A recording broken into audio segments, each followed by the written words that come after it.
Assalamualaikum warahmatullahi wabarakatuh. Perkenalkan, nama saya Eski Tiasiningsi, SEMSI. Saya merupakan dosen tetap di Program Studi Manajemen Fakultas Ekonomi dan Bisnis Maritim Universitas Maritim Raja Ali Haji, dengan konsentrasi pada bidang manajemen sumber daya manusia. Saat ini, saya dalam proses mengikuti sertifikasi dosen gelombang pertama yang diselenggarakan oleh Kemendikti-Saintek tahun 2025. Saya akan melakukan penyusunan dokumen pernyataan diri dosen dalam unjuk kerja Tridharma Perguruan Tinggi atau PDD UKT-PT, khususnya dalam aspek pengajaran. Perkenankan pada kesempatan ini saya akan menjelaskan salah satu mata kuliah yang saya ampu, yaitu mata kuliah pengantar manajemen sumber daya manusia. Mata kuliah ini merupakan mata kuliah wajib prodi manajemen pada mahasiswa semester 2 dengan bobot 3 SKS dengan metode DIA, Delivery, Interaction, dan Assessment. Video ini dibuat sebagai bentuk pernyataan diri dosen dalam menunjukkan praktik pengajaran yang menjadi salah satu syarat dalam proses sertifikasi dosen tahun 2025. Selanjutnya saya akan memaparkan deskripsi serta informasi umum mengenai mata kuliah pengantar manajemen sumber daya manusia. Mata kuliah ini membahas konsep-konsep dasar dan ruang lingkup pengelolaan sumber daya manusia di dalam organisasi.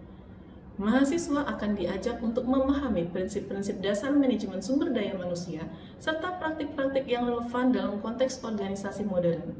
Tujuan dari mata kuliah ini adalah memberikan fondasi pengetahuan yang kuat tentang bagaimana organisasi merekrut, mengelola, mengembangkan, dan mempertahankan karyawan untuk mencapai tujuan strategisnya. Delivery. Dalam kegiatan pembelajaran di kelas, saya membaginya menjadi 3 bagian utama: Introduction, Presentation, dan Closing Section. Introduction Section, saya mengalokasikan waktu sekitar 5-7 menit untuk menyapa mahasiswa dan membangun koneksi awal.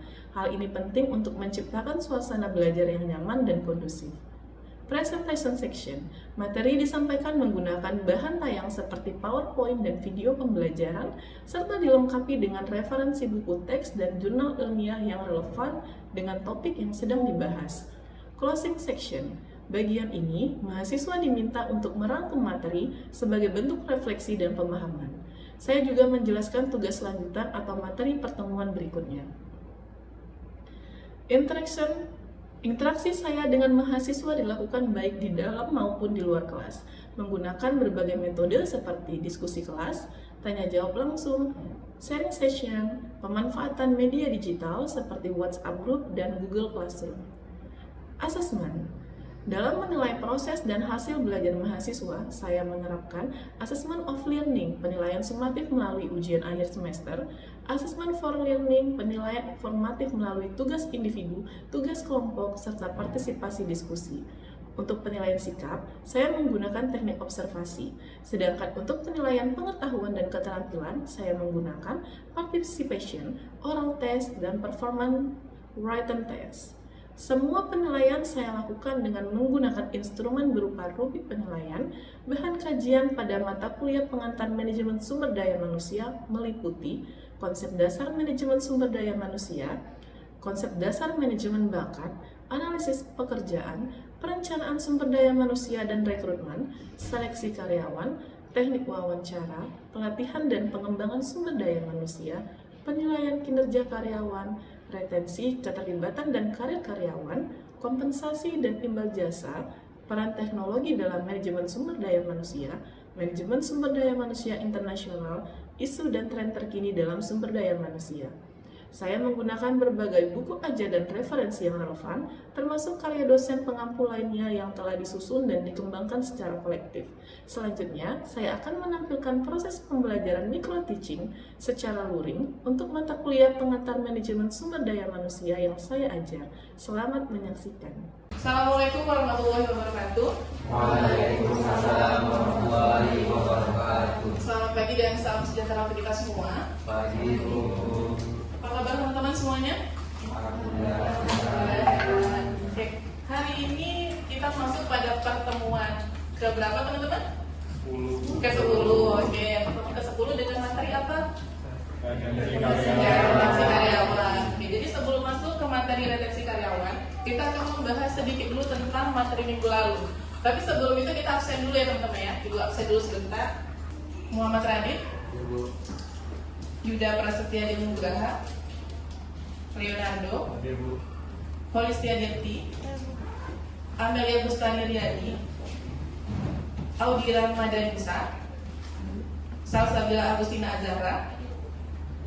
Oke, sama sekalian karena kita semuanya sudah absennya itu online di Sepadu, teman-teman semuanya punya kan? Punya ya. Jadi teman-teman nanti ibu buat jurnalnya. Setelah itu baru teman-teman silahkan scan barcode-nya ya. Oke, teman-teman silahkan scan barcode-nya terlebih dahulu sebelum kita mulai perkuliahan. Sudah muncul? Oke, sudah semua? Sudah bisa ya? Oke, terima kasih semuanya.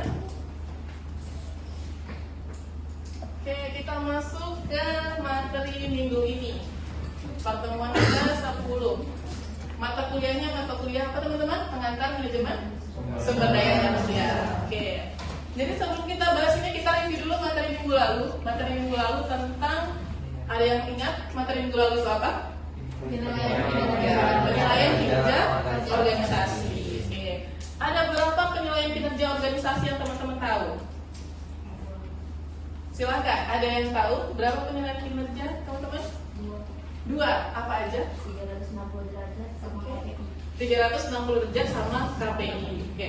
Jadi kalau 360 derajat itu adalah penilaian kinerja di mana semua anggota dalam organisasi melakukan penilaian, baik itu antara atasan, bawahan, terus bawahan dengan atasan ataupun rekan sejawat. Oke, jadi masih ingat ya? Kalau key performance indicator, ada yang masih ingat key performance indicator itu penilaian kinerja seperti apa teman-teman? Ya, Ibu mau dengar suara dari siapa nih yang bisa nih? Rizky bisa? Penilaian kinerja berdasarkan indikator atau KPI. Bisa Ki? Apa contohnya Ki indikator yang digunakan untuk penilaian kinerja? Salah satunya apa aja? Oke, boleh ranking scale atau apa lagi?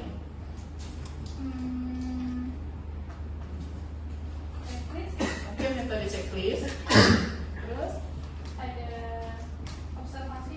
Oke, observasi lapangan. Oke, boleh. Jadi teman-teman kalau misalnya kita berbicara penilaian kinerja berdasarkan indikator, berarti ada beberapa indikator yang dijadikan sebagai penilaian. Baik itu secara kuantitatif, terus lagi kualitatif, nah dan lain sebagainya. Nah itu adalah penilaian kinerja berdasarkan indikator. Jadi materi kita kemarin atau minggu lalu itu adalah penilaian kinerja organisasi. Apa sih gunanya penilaian kinerja dalam organisasi teman-teman? Menurut teman-teman aja, kalau menurut teori lah, menurut teman-teman penilaian kinerja itu gunanya untuk apa? Untuk mengevaluasi Bu. Oke, untuk mengevaluasi apa sih? Untuk kan penilaian kinerja organisasi kan. Jadi untuk evaluasi seberapa progres yang sudah dilakukan pekerja atau karyawan di perusahaan tersebut. Jadi bisa melakukan evaluasi di perusahaan. Jadi lanjut ke rencana berikutnya. Oke, terima kasih Cia. Jadi banyak guna penilaian kinerja dalam organisasi. Yang pertama adalah melakukan evaluasi terhadap hasil atau kinerja yang sudah dilakukan oleh karyawan dalam organisasi. Oke, jadi itu materi kita minggu lalu ya teman-teman ya. Sekarang kita masuk ke materi minggu ini, yaitu terkait retensi karyawan dalam organisasi. Oke. Kita lihat apa itu retensi karyawan dalam organisasi teman-teman. Jadi retensi karyawan dalam organisasi, upaya organisasi untuk mempertahankan tenaga kerja berkualitas. Jadi bagaimana caranya perusahaan itu memiliki strategi untuk bisa mempertahankan karyawan yang berkualitas. Ya, bentar ya. Oke. Jadi bagaimana caranya adalah organisasi bisa mempertahankan karyawan yang berkualitas. Jadi supaya karyawan itu tidak keluar dan masuk di dalam organisasi, atau yang biasanya kita sering sebut dengan LTO. Oke, ada yang tahu apa itu LTO?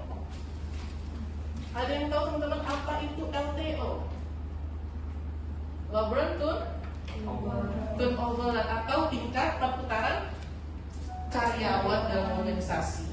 Oke, jadi itu ya. Jadi bagaimana caranya supaya karyawan tidak banyak yang keluar dan masuk dalam organisasi? Karena kalau banyak karyawan yang keluar dan masuk dalam organisasi, berarti organisasi membutuhkan biaya yang besar untuk melakukan perekrutan, seleksi, pelatihan dan pengembangan, dan lain sebagainya. Oke, nah itu dia ya, itu retensi karyawan. Apa sih gunanya retensi bagi organisasi, teman-teman? Gunanya retensi bagi organisasi tadi, yaitu mempertahankan karyawan yang berkualitas. Oke. Nah ini berdasarkan statistik, teman-teman. Turnover secara global itu berada di 15-20%. Ini rendah atau tinggi? Rendah atau tinggi menurut teman-teman? Lumayan tinggi. Jadi kalau berdasarkan statistik, kalau misalnya turnovernya di atas 15%, itu berarti mengalami tingkat turnover yang tinggi. Dan itu tidak bagus bagi organisasi. Kenapa tidak bagus bagi organisasi? Karena kan kalau tingkat turnover tinggi, berarti perusahaan harus ngadain rekrutmen berkali-kali, harus ngasih pelatihan berkali-kali ke karyawan, dan juga itu pasti mengeluarkan biaya yang harusnya bisa diefisiensi oleh perusahaan itu sendiri. Oke, terima kasih Rizky. Jadi itu salah satu penyebab kenapa sih turnover itu tidak boleh tinggi. Jadi tadi, kenapa biaya yang dikeluarkan untuk rekrutmen itu besar? Kalau sudah melakukan rekrutmen berarti kita melakukan seleksi. Setelah seleksi kita melakukan pelatihan dan pengembangan. Semua membutuhkan biaya yang sangat besar karena kita mengajarkan karyawan baru. Nah, lebih baik mengajarkan karyawan baru atau kita mempertahankan karyawan yang sudah ada dengan melakukan pengembangan terhadap karyawan yang sudah ada. Gimana? Mempertahankan. Alasannya teman-teman. Satu orang mas, satu orang. Saya mau dengar kenapa alasannya kita harus mempertahankan karyawan yang ada dibandingkan dengan mencari yang baru. Silakan sih. Alasan kenapa lebih baik mempertahankan karyawan yang lama karena karyawan lama otomatis kan sudah mendapatkan pelatihan juga sebelumnya, dan otomatis karyawan lama juga sudah beradaptasi dengan lingkungan perusahaan, sudah melihat apa yang harus dievaluasi baik dari kinerjanya, kinerja timnya, dan otomatis juga perusahaan lebih kalau mau ngadain pelatihan untuk karyawan itu pasti ke tingkat yang lebih lagi. Kalau misalnya kita lebih fokus yang ke baru, otomatis level pelatihan atau pengembangan yang diberikan stuck di situ-situ aja. Oke, terima kasih Rizky. Oke, ibu pengen dengar suara dari teman yang laki-laki lah. Silahkan yang laki-laki. Ayo. Lebih bagus mempertahankan karyawan yang sudah ada atau kita merekrut karyawan baru? Siapa kira-kira nih yang mau? Karena tadi udah diwakili sama teman yang perempuan, sekarang teman yang laki-laki lah. Siapa kira-kira? Cielo bisa? Oke, silakan. Tadi kan pertanyaan ibu kan lebih baik mana yang mempertahankan karyawan lama atau kita rekrut karyawan baru. Kalau menurut Cielo sih bu, sama kayak Kiki, lebih baik mempertahankan yang karyawan lama karena ya seperti alasan Kiki tadi, yaitu karyawan lama pasti udah lebih tahu atau familiar dengan budaya organisasi atau perusahaannya yang ada ketimbang dengan karyawan yang baru. Jadi dari pihak perusahaan juga capek-capek harus nyari karyawan baru dan juga pengenalan baru, jadi makan tenaga dan juga makan dana yang lebih banyak bu. Dan simpelnya mungkin kalau yang baru pasti harus beradaptasi lebih banyak waktu yang harus dikeluarkan, seperti itu sih. Oke, terima kasih Ciel. Oke, jadi intinya apa teman-teman, supaya kita bisa tetap mempertahankan karyawan yang lama? Tingkatkanlah loyalitas karyawan. Bagaimana cara meningkatkan loyalitas karyawan? Caranya yang pertama adalah dengan memberikan penghargaan atau reward atau kompensasi teman-teman. Terus apa lagi cara mempertahankan karyawan supaya loyal? Selain kita harus memberikan reward, apa lagi? Naik gaji. Ya, katanya naik gaji gitu temannya. Nah, kalau naik gaji itu bisa meningkatkan motivasi karyawan tidak? Ya, bisa ya. Jadi karyawan akan termotivasi untuk lebih berkinerja baik.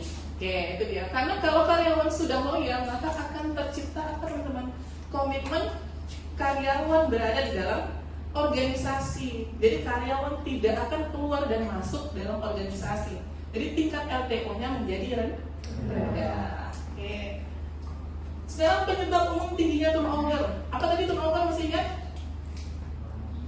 Turnover. tingkat keluar masuk karyawan. Oke. Penyebab umum tingginya turnover yang pertama adalah kurangnya penghargaan. Jadi kalau karyawan tidak diberikan penghargaan, maka karyawan merasa tidak dihargai. Nah, itu yang membuat banyak karyawan yang keluar dari organisasi. Yang kedua, tidak ada jenjang karir, teman-teman. Tidak adanya jenjang karir atau tidak adanya promosi. Ada nggak sih perusahaan yang tidak ada promosi? Ada nggak perusahaan yang tidak ada promosi? Tergantung ya. Tapi biasanya perusahaan yang sehat adalah perusahaan yang di dalamnya ada jenjang karir yang jelas, ada promosi. Jadi kalau di dalam manajemen sumber daya manusia ada yang namanya promosi atau kenaikan jabatan, ada demosi atau penurunan jabatan, dan ada mutasi. Apa itu mutasi? Perpindahan karyawan dalam level yang sejenis atau yang sama. Oke. Lingkungan kerja yang buruk, teman-teman. Lingkungan kerja yang buruk itu seperti apa? Kalau menurut teman-teman lingkungan kerja yang buruk itu seperti apa? Bagaimana? Lingkungan kerja yang tidak kondusif atau lingkungan kerja yang buruk, banyak konflik di dalamnya, terus apa lagi kira-kira? Banyak konflik di dalamnya, terus komunikasi yang terjadi tidak bagus, baik antara atasan dan bawahan ataupun rekan sejawat. Itu dia, itu lingkungan kerja yang buruk. Jadi lingkungan kerja bukan hanya sebatas lampu yang terang, terus ruangan kerja yang bersih, tidak. Interaksi sosial antar anggota dalam organisasi juga termasuk lingkungan kerja. Jadi lingkungan kerja ada internal dan eksternal. Budaya tidak cocok. Tadi temannya ada yang membahas budaya organisasi yang tidak cocok berada di dalam organisasi, itu yang meningkatkan turnover tinggi. Karena setiap organisasi itu pasti memiliki budaya organisasi masing-masing. Apa contoh budaya organisasi yang teman-teman tahu? Budaya organisasi, kalau misalnya di instansi pemerintah, apa budaya organisasinya? Ya, apel pagi, benar, apel pagi atau upacara, teman-teman. Itu setiap pagi. Bahkan ada instansi yang apel pagi. Nah, ada apel pagi sama apel pulang. Nah, itu budaya di instansi pemerintah. Terus apa lagi, teman-teman? Seragam. Kalau di instansi pemerintah,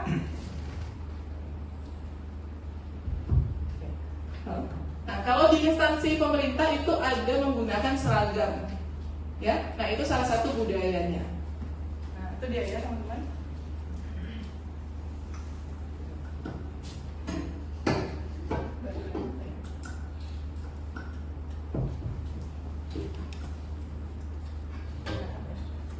Oke, jadi terus lagi penyebab umum tingginya turnover yang terakhir adalah kompensasi yang rendah, teman-teman. Kompensasi yang diberikan tidak sesuai dengan apa biasanya? Tidak sesuai dengan kontrak perjanjian, atau kalau misalnya kita kerja di instansi pemerintah ada yang namanya UMR, upah minimum apa? Regional. Terus ada apa lagi, teman-teman? Jadi banyaknya kompensasi yang rendah juga menyebabkan salah satu penyebab umum tingginya turnover. Oke. Strategi retensi efektif. Lakukanlah rekrutmen yang selektif. Jadi ada fungsi-fungsi pada manajemen sumber daya manusia. Yang pertama itu sebelum rekrutmen apa, teman-teman? Masih ingat? Yang pertama itu adalah perencanaan kebutuhan tenaga kerja. Jadi direncanakan dulu. Nah, apa sih kebutuhan dari organisasi terkait tenaga kerja? Mau diletakkan di dalam posisi mana? Nah, itu yang pertama adalah perencanaan terhadap tenaga kerja. Yang kedua, baru ada yang namanya rekrutmen. Setelah rekrutmen biasanya diimbangi dengan seleksi. Setelah seleksi, apalagi fungsi MSDM, teman-teman?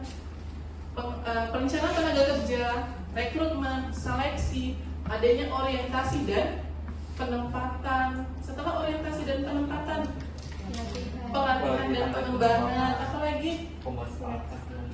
Pemanfaatan, boleh. Terus apa lagi? Penilaian kinerja organisasi. Ada lagi? Kompensasi, pemberian kompensasi, evaluasi terhadap kinerja, dan terakhir PHK atau terputusnya ikatan formal antara organisasi dengan karyawan. Oke, itu dia, teman-teman ya. Nah, ini dia.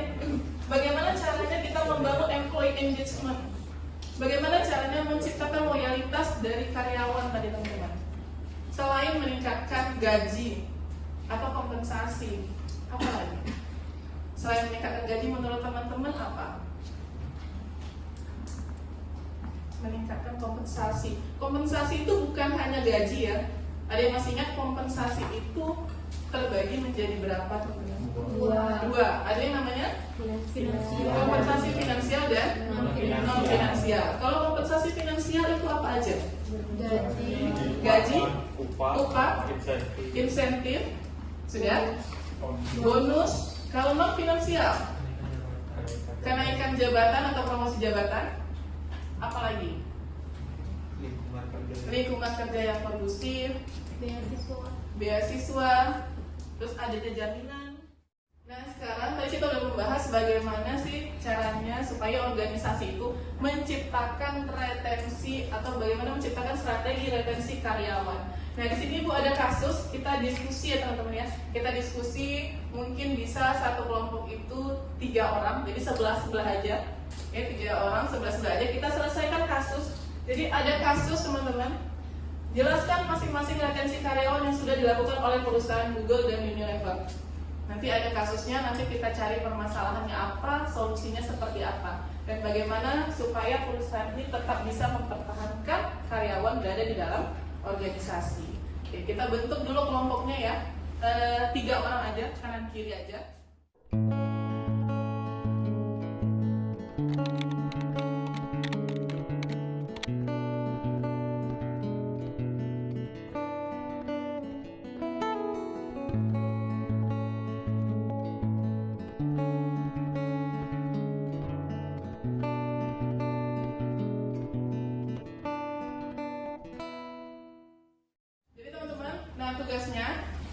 Tugasnya adalah slide tadi ini sudah menjelaskan berbagai retensi karyawan yang sudah dilakukan oleh 2 perusahaan. Perusahaan apa tadi? Google dan Unilever. Jadi saudara diminta untuk dapat menjelaskan seperti apa penerapannya teman-teman. Oke, jadi seperti apa penerapan strategi retensi di perusahaan Google maupun Unilever. Ya, jadi Ibu kasih waktu sekitar 10 menit untuk teman-teman diskusi sebelum nanti kita masuk atau lanjut ke materi berikutnya. Oke ya? Oke, silakan diskusinya dimulai teman-teman.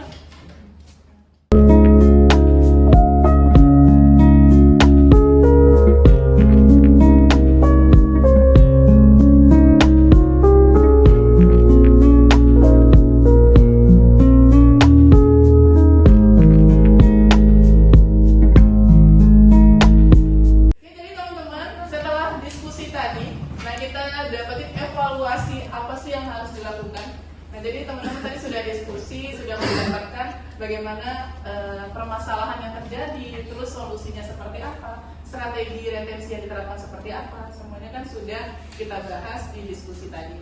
Oke, jadi teman-teman kita lanjut evaluasi strategi retensi. Jadi evaluasi strategi retensi merupakan proses menilai sejauh mana kebijakan dan upaya organisasi berhasil dalam mempertahankan karyawan. Jadi inti dari seluruhnya itu apa teman-teman? Inti dari strategi retensi itu apa? Apa kira-kira kesimpulan dari keseluruhan materi dari strategi retensi karyawan? Apa teman-teman yang bisa teman-teman dapatkan? Apa sih inti dari retensi ini? Apa teman-teman kira-kira? Apa kira-kira? Ayo silakan. Di sini kan jadi perusahaan itu menetapkan strategi retensinya. Berarti perusahaan itu menetapkan kayak sudah mengevaluasi upaya-upaya apa yang harus perusahaan tersebut lakukan. Karena pastinya setiap perusahaan punya caranya sendiri untuk melakukan retensi karyawan. Dan tidak semua perusahaan itu memiliki retensi yang sama karena mungkin dari mereka itu bekerja di bidang apa. Pasti perlu menyesuaikan upaya apa yang harus mereka lakukan sesuai dengan bidangnya. Dan juga karena perusahaan tersebut memiliki cara kerja yang perlu disesuaikan dengan karyawan yang dimiliki oleh perusahaan tersebut. Oke, terima kasih. Oke, terima kasih Rizky. Ada yang mau nambahkan? Nggak ada? Sudah pas ya? Sudah sesuai sama teman-temannya? Oke, teman-teman, jadi untuk terakhir materi pada hari ini yaitu kita simpulkan terlebih dahulu terkait retensi karyawan. Pertama, retensi itu merupakan investasi. Investasi bagi siapa? Bagi perusahaan atau organisasi. Yang kedua adalah menggunakan pendekatan menyeluruh. Gunanya apa? Untuk mempertahankan karyawan yang loyal sehingga akan menimbulkan komitmen dalam organisasi. Ketiga, libatkan semua pihak. Siapa aja pihak yang ada dalam organisasi?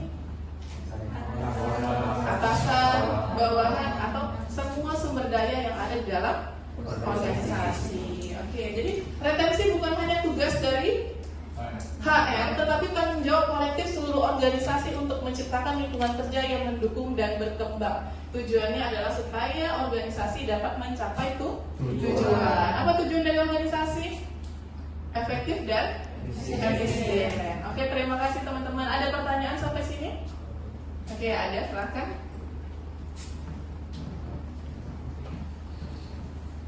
Saya mau nanya Bu, apa aja sih faktor-faktor yang mempengaruhi retensi karyawan? Oke, ya.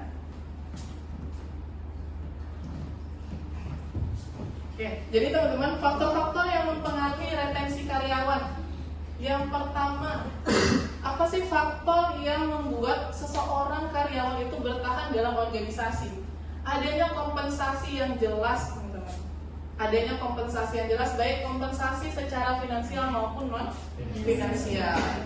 Yang kedua apa? Adanya lingkungan kerja yang kondusif. Ketiga apa, teman-teman? Adanya komitmen dari organisasi terhadap karyawan. Kenapa sih perlu komitmen terhadap karyawan?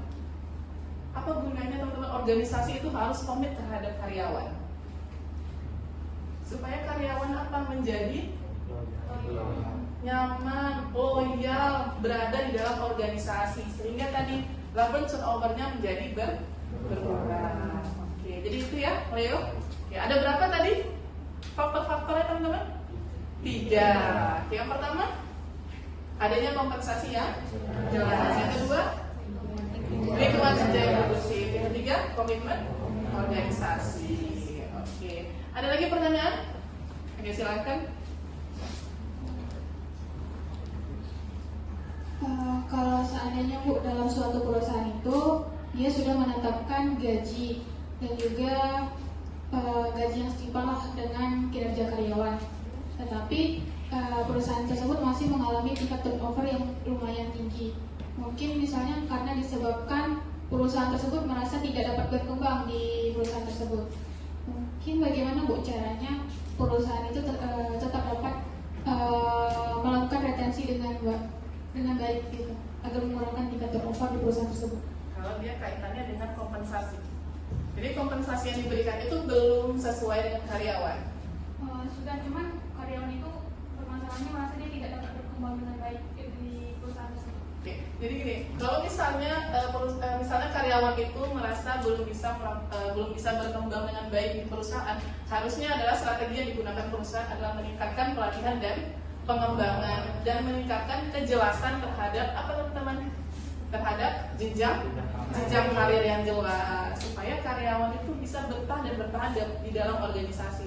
Karena kalau misalnya karyawan itu melihat adanya jenjang karir yang jelas dalam organisasi, berarti otomatis karyawan pasti akan bertahan sehingga turnovernya menjadi rendah.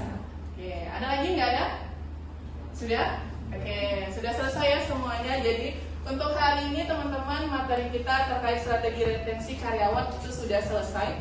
Nanti kita minggu depan kita akan bertemu lagi di pertemuan ke-11 dengan materi kompensasi. Jadi teman-teman nanti dipelajari dulu di rumah. Nanti saya akan share di Google Classroom materinya. Setelah itu teman-teman baca. Minggu depan kita akan lakukan review terhadap materinya. Oke? Tidak ada lagi pertanyaan, teman-teman? Jika tidak ada pertanyaan, terima kasih atas kehadirannya pada pertemuan hari ini. Sampai jumpa minggu depan. Tetap selalu jaga kesehatan. Assalamualaikum warahmatullahi wabarakatuh. Terima kasih semuanya.